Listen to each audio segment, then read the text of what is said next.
was 94 units at 1535 Hartsdale Drive, Dallas, Texas, Look at that. 75211. That's awesome. Yeah. It was called French Colony. It was my first listing. It was my first sale. You have a phone and a computer, and you get out there and you learn trial by fire.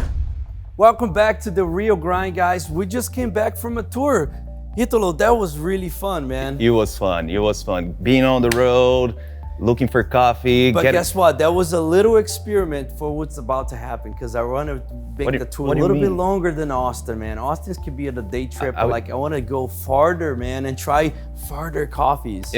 Are we gonna have a full-on display so I can see how fast we're driving this time? I know, dude. And then in the middle of the trip, actually the dashboard, all the cluster things, the digital thing, it just went like shut down completely, and we didn't know how fast we were going. I had to turn in ways, but that was cool, man. We get to go and experiment, visit, and actually having like without the studios the first time was kind of weird, but it's actually a lot of people that watched that episode, they actually got a good feedback. It was awesome. I know. It was fun because it's always good to be uncomfortable.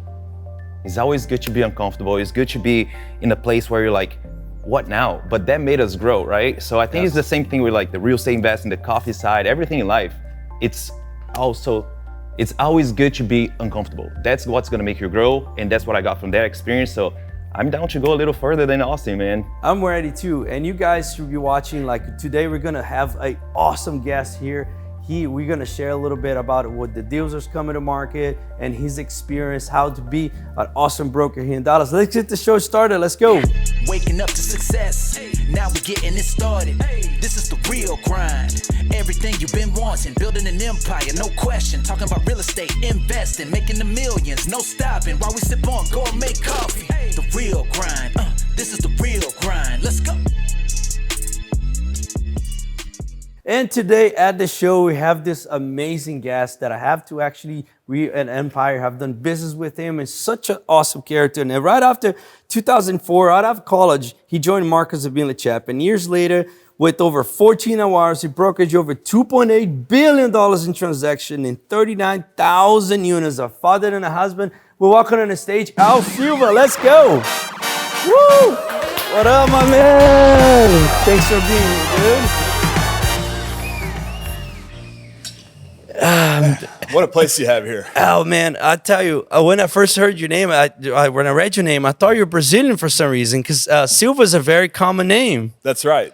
My dad's Spanish, Portuguese, and Mexican, and so last name Silva, and so we get a lot of that. Let's go, man. And dude, with no further ado, thanks so much for being on the show, Al. You're an awesome person, dude. Like since the time we met you, one thing I like about you, like you're so fast in what you do. Like when send an email, you're so professional, dude. And actually, we look for people like that to run business just like you do, man. And I appreciate all the professionalism that you guys and your firm has. Thank you. Thank you, Neander. Really appreciate it. Really enjoy working with you too. So. And do no further ado, we want to know a little bit about you, man. Your beginnings, where you're from, and. Yeah, sure. No, I mean, I was. Born and raised in Fort Worth, Texas, and the apple didn't fall too far from the tree, right? Went to Texas A&M for college, and I was a finance major there. And one of my experiences, kind of growing up in Fort Worth, we didn't have a ton, and so I had to start working from a very early age. And so I decided, hey, let's go sack groceries, let's go mow yards, let's go bust tables, so wash dishes. I mean, I've done pretty much every odd job a teenager can possibly do. And then I ended up getting this gig that my mom found for me. She sublet some office space for the company she worked for at the time. It was real estate in early ages. That's right. Yeah, early ages. That's right. And how old were you? I was 17 when this happened. So she sublet some space to this company called Vector Marketing. I had no clue what Vector Marketing was. Yeah. Anyway, they sold these knives called Cutco knives. And she said, I'll sublease this space to you as long as you give my son a shot at selling whatever you're selling, Nice. So selling knives. And so I took this on. I was really skeptical, but ended up just killing it. Ended up just selling knives to everybody, basically in Tarrant County, and was really successful with it at 17 years old during the summer. And I was earning all this money for selling knives. For 17 years old. Yeah. And I realized, well, I can do all this without sweating in 110 degree heat. I can do all this without busting tables. And so I realized at the time, hey, there's opportunity out there. I don't have to go sweat like crazy. I can work smart. And so I made a decision as I was going to college. I thought, I'm just going to go find the most expensive thing I can sell and sell it.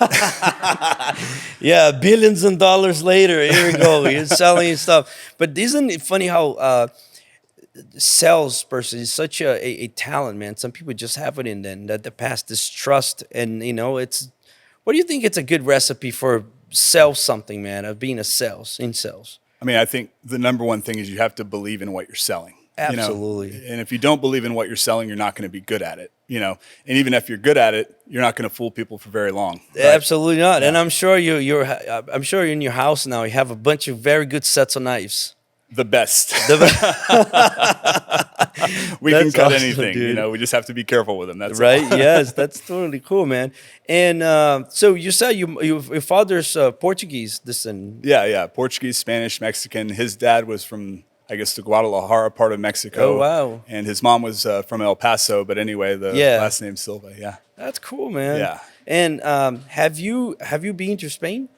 Never been to Spain. Never been to Spain. I want to go. We were going to be able to go in July, but it got beat up. But we're going to make it happen. It's funny. Like my sister, she did the 20. Is that 23andMe? The thing that you put a swab and you find where your descendants are. And apparently we're big time Spanish and Portuguese too. And I haven't been in Portugal. It's something that is my bucket list to do in the short years. Yeah. Just like got a little bit of kids, man. Yeah. What about family, man? Talk a little bit about your family today. Yeah. So my wife Erin and I met at A&M. We were there. In college? Yeah, we met in college. We didn't date in college, but we all moved to Dallas. A big group of friends. We just transplanted our college experience from College Station to Dallas, and that was where I started at Marcus in Dallas. But anyway, Erin and I ran in the same group of friends in Dallas and ended up dating and ended up getting engaged and ended up getting married. And so we've got, fast forward, we've been married almost 15 years now. Happily married. We have 3 kids, 12-year-old daughter, Stella, 10-year-old son, Adam, and 7-year-old son, Sam. And so they keep us super busy. I'm pretty sure, man, all the sports, are they into sports and stuff? Oh, they're into sports. They're into everything. So yeah, what about you? Do you like sports? I love sports. Yeah. I know you're a golf guy, dude. I never, it's funny, dude. You're gonna laugh at me, but I never played golf before. And I see you guys playing golf, and it's like, man, I gotta get with these guys. And I'm telling you, I never played golf my entire life. I've been to Top Golf, but I don't think that counts. No, I mean, sorry, man. It's okay. We're playing soccer in Brazil. You know what I mean? That's what we used to do. Yeah, exactly. But hey, come out there and play with me. We can just hack up the course together. You don't want to learn from me. I'll play with you, but you don't want to learn from me. Really? I'm sure you're good. Those guys are Italo. When they say this, I'm not that good. They usually That's the best. biggest trap right there. I'm not good. Next thing you know, I'm never playing with this guy anymore. So what about school, man? What you went to school for? I was a finance major at A&M, and I was thinking, everything to do with multifamily, man. Exactly, right? Exactly. You learn to speak the language, and you learn all these things, and that was something I learned in college is finance, and then I got out and I thought, hey, I can go into banking or I can go into commercial real estate. Those were kind of the 2 tracks that I was looking at, but I really enjoy the sales aspect of commercial real estate, the personal aspect where you're going out to projects, you're visiting properties and all these things. And so you just kind of marry the sales and the finance together. And that's what led me to my career path. Right. And dude, and every time I talk to you, you're so passionate about Fort Worth, man. What's up with the Fort Worth, man? I'm a little bit biased because I was born and raised there. Yeah. Fort Worth is cool, dude. Like when you go forward, used to have a restaurant there that I used to go, something was like an underground jazz place by downtown. Scat Lounge. Scat Lounge. Yep. Did they still? Oh, it's still there. Really? Yeah, it's still running. Yep. Man, I love that place. I used to go. They had a jam sessions on Sunday. I used to come in with saxophone, and it was really cool. Oh man, it's awesome. But it's funny about Fort Worth because they have a totally different, unique vibe, different from downtown. I lived in uptown Dallas, and totally different. And yeah, I mean, Fort Worth is, I think it's the best kept secret in the United States as far as downtown. You told me once, I was like, hey man, I don't say much about Fort Worth because I'm the people out there. Just a grouchy local guy. But no, I mean, it's a great place to raise a family. I spent 4 or 5 years in Dallas after graduating. That's where I got hired at Marcus was in Dallas. And always wanted to end up back there, always wanted to raise my family there. And so somehow we made it happen. So we love it there. That's totally cool, man. So do you like coffee? I love coffee. You love coffee? It's funny. I wasn't a coffee drinker until I got married to Erin, and that was a part of her daily routine. Dude. And by osmosis, it became... Let me tell you, man. So, but before we get to the coffee, guess what time it is? What time? It's coffee time. Let's go.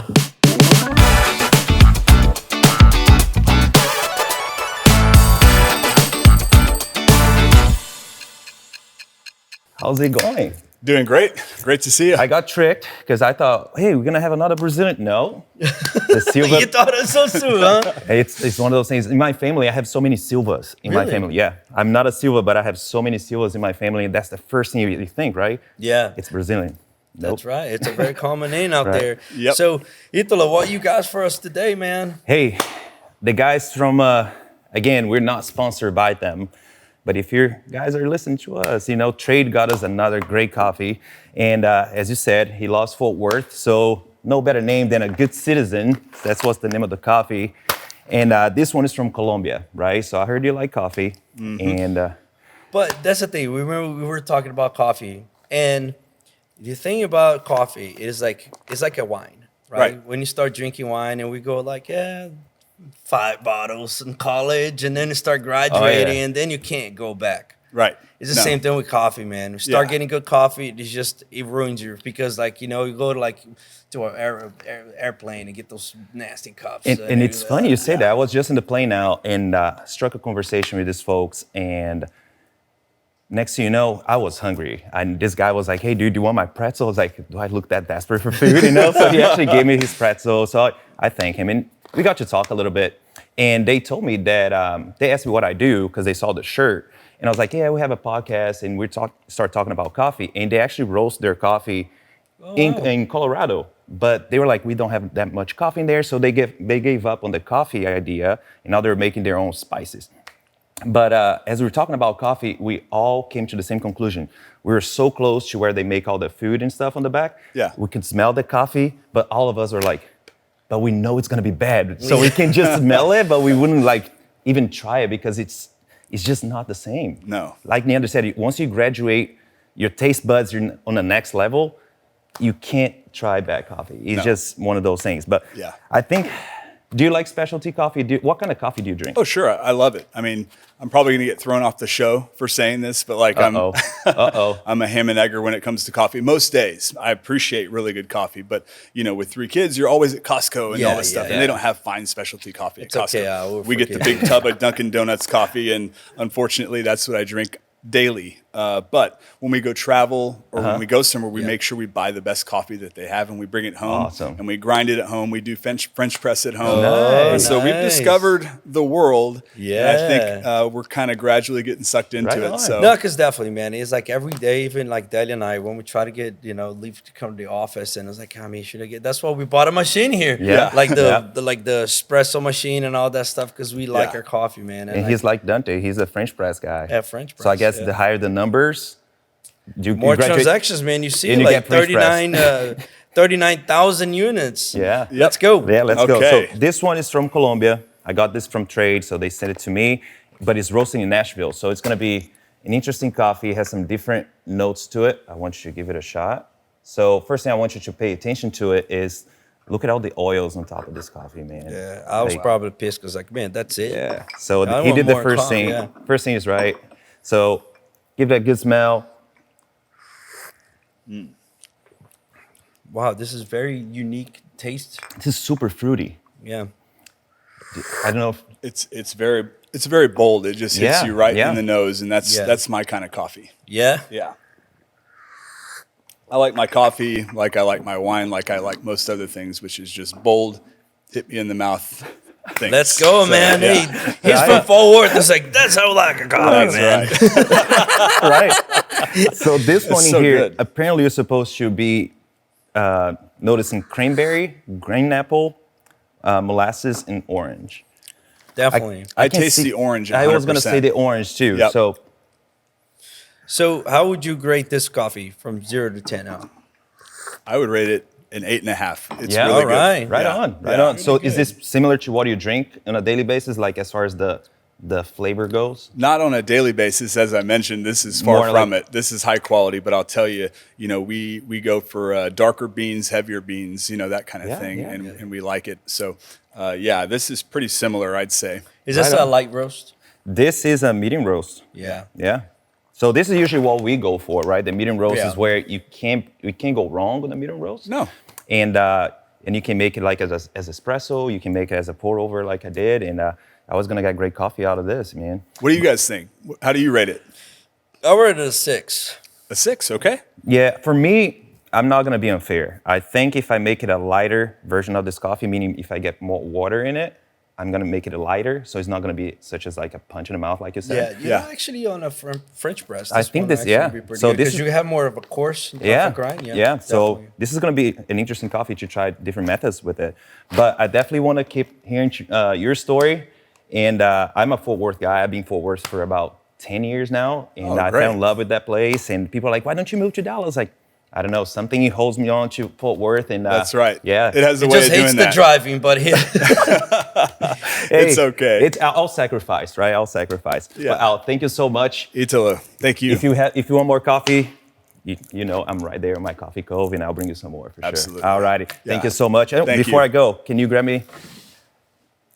You're not gonna leave here empty-handed. So right here, we have a little something for you. There's gonna be a Real Grind mug in there for you. Oh, wow. And I'm also gonna get you some of this coffee in there, so you can make it at home on your French press. That's great. Thank you so much. All right. Really appreciate it. Talk to you guys in the field. Hey guys, real quick before we continue. So if you want to learn a little bit more how to get started and invest in real estate today, please go to their website, multifamilyempire.com. And if you also want to learn how to do the best cup of coffee in your own home, we're going to teach you a lot of tips and tricks. Go to multifamilyempire.com/forward the real grind. Let's get back to that interview. Al, let's talk some business, man. Okay. So you wanted to sell the most expensive thing in the market. That's right. So how'd you get into the multifamily or to real estate in general? Right. Well, when I made the move to Dallas, I was, talking to different banks, talking to different commercial real estate companies, and I ended up getting an interview at Marcus Millichap with Tim Speck. And I just really love the entrepreneurial spirit of the company. But it's a big company. But it is huge. Yeah, but was it big back then in 2004? It's not as big as today. No, not nearly as big. But we still had 35 offices or so. Oh, wow. But we were still a privately held company. Yes. And we were growing. We were growing quickly, but we didn't become publicly traded until 2013. So right about halfway through my career. But it was a big company, so you get the benefit of the big brand and the big company. But you also got to be an entrepreneur and kind of carve your own path out. And so they have a great training program, mentorship. And so Tim hired me, and you start off, you have a phone and a computer, and you get out there and you learn trial by fire. And what was your first, you go right into the multifamily? I went right into multifamily. Wow. So what was your first transaction, man? Because was it how many units? You remember the first one? Oh yeah, no, it was 94 units at 1535 Hartsdale Drive, Dallas, Texas, look at 75211. That's awesome. Yeah. It was called French Colony. It was my first listing. It was my first sale. And I'll never forget it. It was super exciting, and that's when I realized, okay, we can do this. And so then you sell a 94 unit, a 60 unit, an 18 unit, a 34, and then you tend to grow from there. What was the largest transaction you've done as far as doors? In one single transaction was probably a portfolio. Yeah, it was in 2018. We sold a 2,800 unit portfolio. Oh, wow. For a long-term owner out of Canada, but I think that was about $180 million. Transaction, and it was great. We sold it to a DFW-based investment company, and they've done great things with it. It's always great to see huge success like that. You do it at scale. Yeah, well, that's a moonshot. That's right. That's amazing, dude. And on the multifamily side, so how was the price points back then to here? I'm sure that changed a lot. A ton. I mean, for workforce housing, Class B and C property, you were selling it anywhere between $15,000 a door and $35,000 a Wow. door, you know, in 2005 or whatever that is. Yeah. I remember thinking when we hit $50,000 a door, oh my gosh, prices have gone crazy. Crazy. Yeah, yeah. And now people are saying the same thing, right? Right. Price is crazy. But guess what? I think 15 years from now, we'll look back and say, hey, you're going to believe it, pay $140,000 a door? Yeah. I mean, back then you could sell a 250 unit property, you know, and it's a $5 million sales price, you know, and you think $5 million, that's not a big deal, but it is, you know, back then 250 units, that's a $5 million deal. Yeah. And I think like you being in the, especially here in the industry so long that you see like deals going full cycle over and over again, right? Right. I'm sure you've done multiple transactions on the same property, right? Oh, sure. Yeah. I mean, it's a small world when it comes to the owners, but it's even smaller, you know, as you go through and you learn the properties and drive the submarkets over the years. You know, you can bring up a property and we probably have been by it, and maybe we've sold it too. Yeah. Yeah, that's awesome, dude. And how did Ford came along? Oh man, do you really want to know? No, Ford is outstanding. As you know, he's been with me 10 years now, believe it or not. That's awesome, dude. That long. Wow. Yeah. And so it was also out of college too, right? It was right out of college, right out of Texas Tech. On his way for the interview, he actually had a buddy of his drive from Lubbock to Fort Worth to interview with me, and he read Commercial Real Estate for Dummies on the road. Multifamily for Dummies, was that very educational, I bet? Oh yeah, absolutely. Can't you see the results? See, I wish that I could read a Multifamily for Dummies when I started this business. Dang it, man. Yeah, just one of those yellow books. And he walked in the interview and he said, oh yeah, this cap rate and this and that. He talked about cap rates right out the bed. That's like right. It was awesome. In the book. And anyway, no, I mean, he was just like me coming out. He didn't know anything about commercial real estate investment sales, but you go in and you think, okay, I could be a fit for this. Yeah. So we brought him on, and he's just really gone from brand new, just like I was back in the day, to being just tremendously successful in his own right, and very proud of him. He makes huge contributions, and people just like him a lot too. Yeah. Leaders make good leaders, man. Good, so. Thank you. Yeah, we do our best, Yeah. And so. And let's talk a little bit about the market, dude. It's like, I know at the time of this recording, we're a little bit of like, some unknown there, and people are like curious to what you foresee right now for the end of the year 2023. We're in just got to a first quarter. What do you see for the market coming in for the rest of the year? Well, I mean, as far as deal volume, or I'll tell you, I mean, it's hard to get lower in deal volume than what we've seen in the last quarter, right? I mean, I think if you're being realistic and you look at the numbers, Q1 of 2023, there was a 70% drop in transaction volume from Q1 2022. How much percent? 70% drop. Wow. Now, it sounds like a scary number, but let's think about it for a minute. If you go back to Q1 2022, that was the high water mark of transaction volume in history, right? So that's a tough quarter to compare to, right?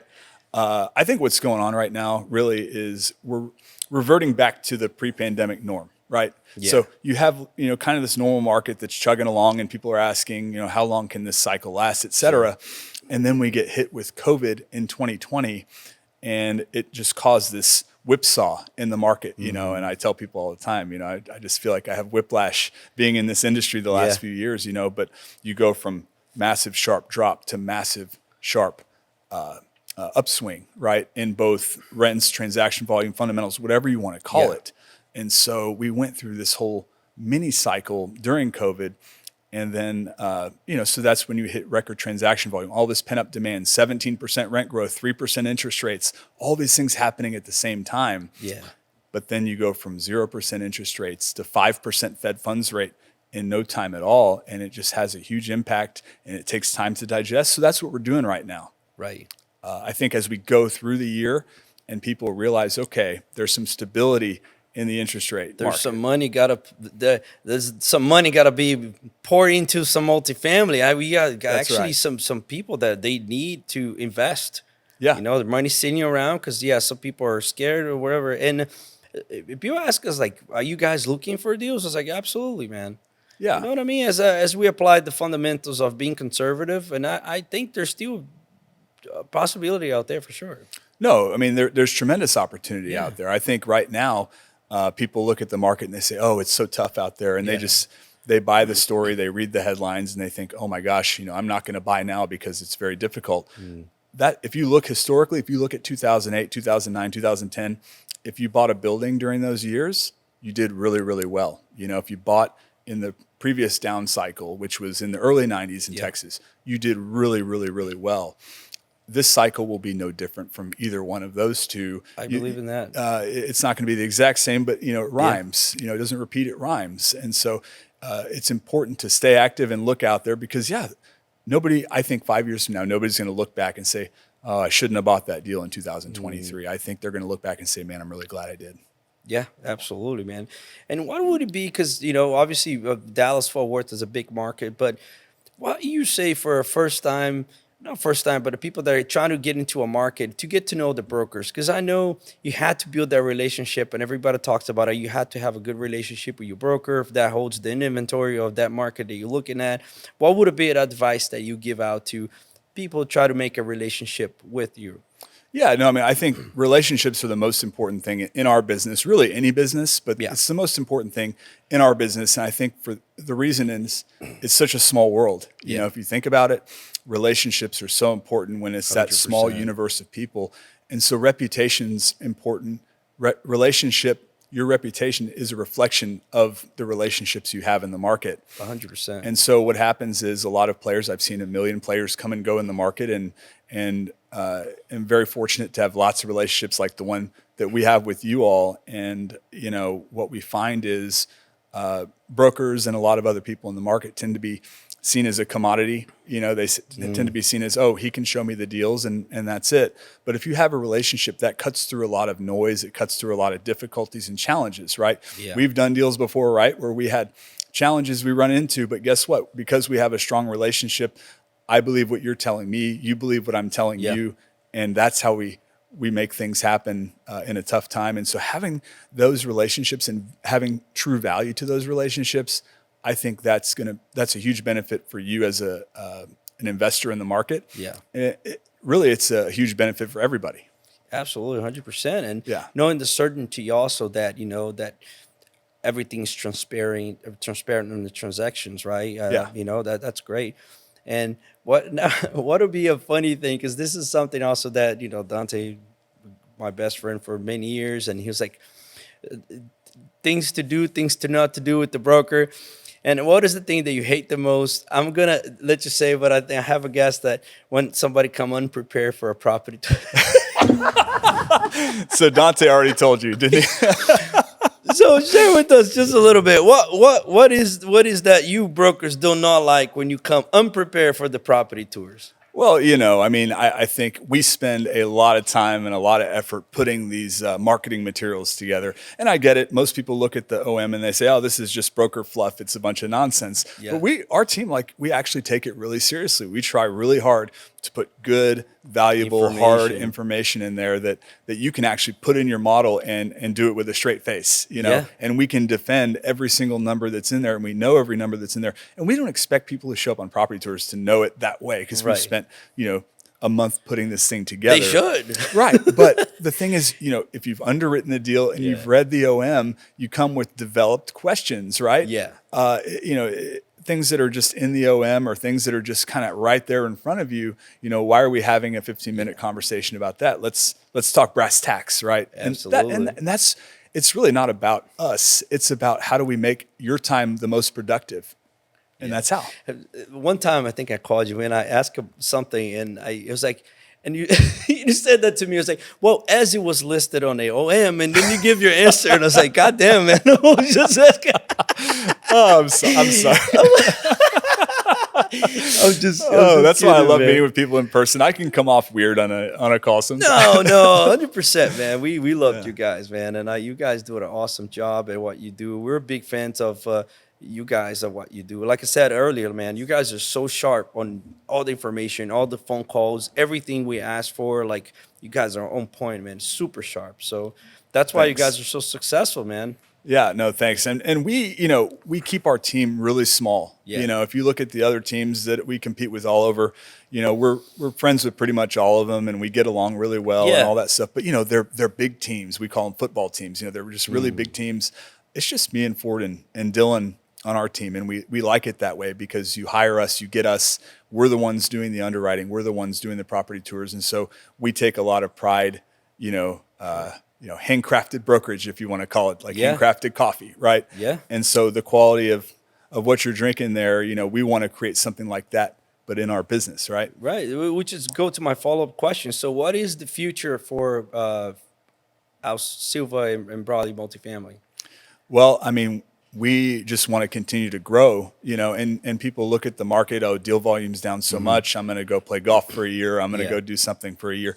And it's important to take time with your family. It's important to enjoy your success and all those things. But what I've found, what I've learned in previous downturns that I've been through is that's really when you step on the gas and you go out and gain market share and you pick up new clients, you pick up new opportunities. And the way you do that is by being valuable to people when nothing else is, or not much else is going on, because they remember, right? And so that's the future for us, is trying to go out there and be valuable to people, whether they're doing anything right now or not.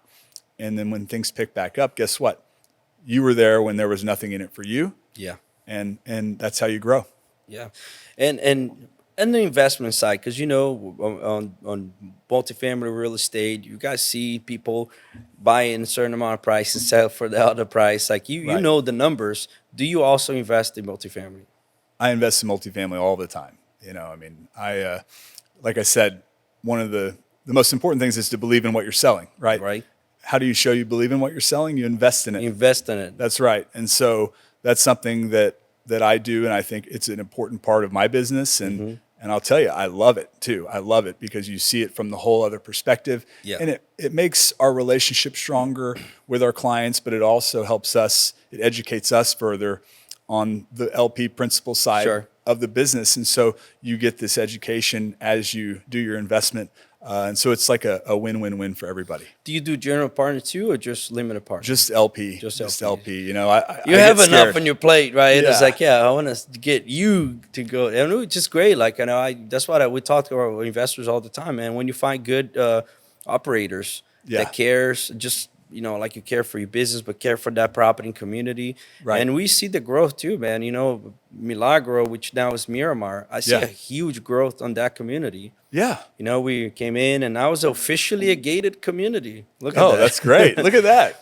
And it was a tough love, but we saw the change, how we got it, and now where it is, and it's beautiful to see the actually families come in the office say, "Oh, thank you for what you guys are leaving," because there are real people living in there, and that's what I love about this business. Aside from the numbers, which is great, but the impact that we do on those communities and lifting those communities, man, that is our biggest mission here, and I believe it just connects the whole cycle, right? To take care of the tenants, they take care of the property takes care of investors. Yeah, absolutely. If you go out there and create, you go out there and you create a great product with a great service, if it's Milagro, and you're going to go through your growing pains to get there. But if you offer the best product in the market with good service, you're going to attract the best residents in that area. How many people told you, Neander, oh, don't buy over there, don't buy on Las Vegas Trail? But guess what? There was tremendous opportunity because not a lot of people were, they overlook those things because they don't think, there's no way I can make that successful. And I felt particularly, and actually I went with Ford to the LVT Rise. LVT Rise. That's right. Yeah. Mm-hmm. And it was, man, I was crying actually. As Delia and I went and had a testimony from a girl at the time that used to live on that street, and now she was not the keynote speaker, but she very successful lady now, but she used to live there. And because she was like the impact it had at the time and having those things, dude, that was amazing. Oh yeah, she's a successful real estate agent now. Yes, I forgot her name right now. Yeah, but, it escapes me too. But I'm on the board of LVT Rise. I like to get involved in these communities too. And I'm just a multifamily broker. What am I doing here? Well, that's one thing. It's kind of a side effect of our job that has become really important to me over the years. Actually, is hey, we can go in here and sell these properties to good owners, good operators, people who are going to take care of their residents. And guess what we've managed to do over the last, 15 to 20 years? We've taken whole submarkets and turned them over to good owners who take care of the property and made those whole communities better, because you can have 100%. All the government programs and initiatives and all these things, nonprofits that you want.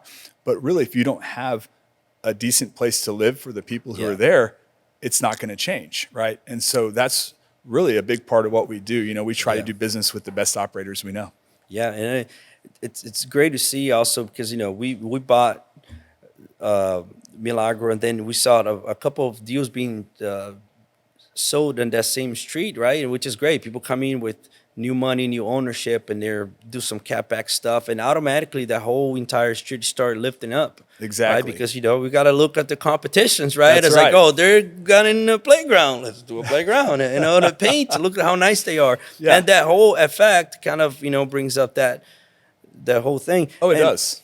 And now about I know you guys have some initiatives for charity events and stuff. I know you into that stuff. Can you talk a little bit about that? Yeah, sure. I mean, over the years, I've been involved with quite a few charities. You know, the Leukemia Lymphoma Society, the YMCA of Fort Worth. You know, now I'm really heavily involved with the Fort Worth Stock Show Syndicate. You know, and so we raised $7.5 million in one day. Oh my goodness! Back in early February for kids who are working hard in the agriculture and livestock business and all those things, and trying to promote future leadership in those things. And so, yeah, I mean, I think it's really important to give back and stay involved in the community and things you care about, right? It's like business. You're not going to do a great job if you don't believe in what you're doing. 100%. So on the charitable side, you have to really believe in the cause if you really want to get behind it.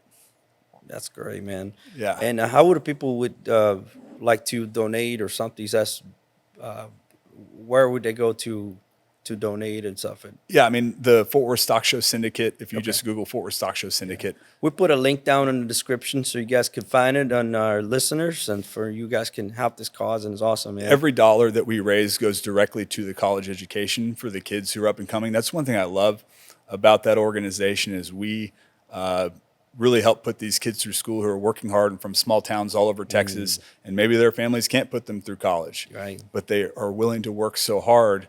And when we raise a dollar, every dollar goes to those kids to go to school, and they get a good education, and they become future leaders in business and agriculture, and that's good for everybody. Absolutely, 100%. But Al, the guests would like to know a little bit more about you, man. So this is part of the show called Spilling the Beans with Al Silva. Let's go.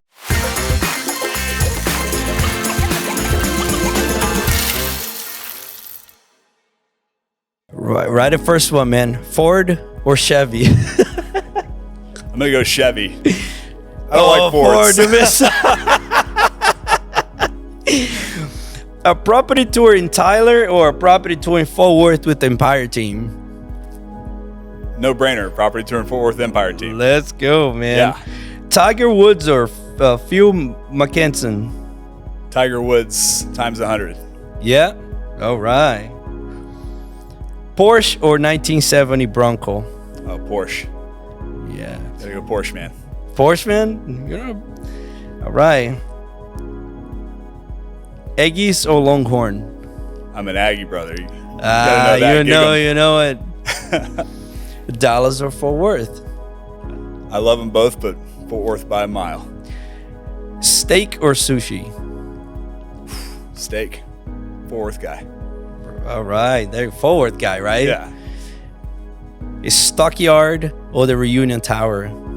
Stockyards. We got easy questions. We put those questions together, man. We got to put some tricky stuff over here. But that completes the Spilling the Beans. It was very easy. It was very easy. We didn't put him on the spot. We should sit Dante's questions, man. It was fun. Yeah, no, we got to do that. Yeah. We love putting Dante on the spot. We love putting Dante on the spot. And that completes the Spilling the Beans with Al Silva. We did make it that easy for him. We did. Man. I like the questions. I think that's good. No trouble for me, It's right? always good to be comfortable answering the questions, because sometimes we put people on the spot here. They're like scratching the back of their heads, but that was good. That was good. But Al Silva, dude, thank you so much for being here today, man. I appreciate you coming. And this is also a part of the show that we ask, if you could talk to your younger self, what would you say? Oh, man, there's a lot of things. Advice.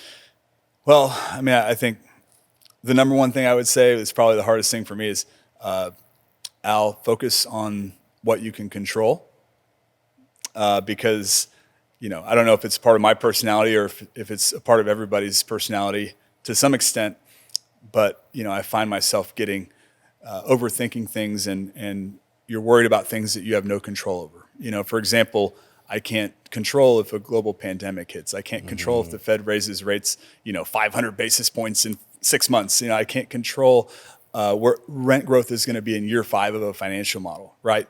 What I can control is the level of service, the level of knowledge, the level of professionalism that I'm bringing to my clients. And it goes for your personal life too, right? Sure. So I think focusing on what you can control and being the best at those things, I think that's the advice I would give. Amazing, dude.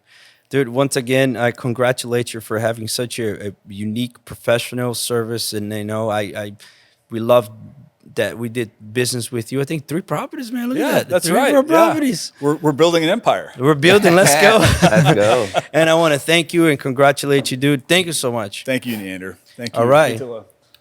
My pleasure. Y'all are the best. Let's go. Let's All go. Right.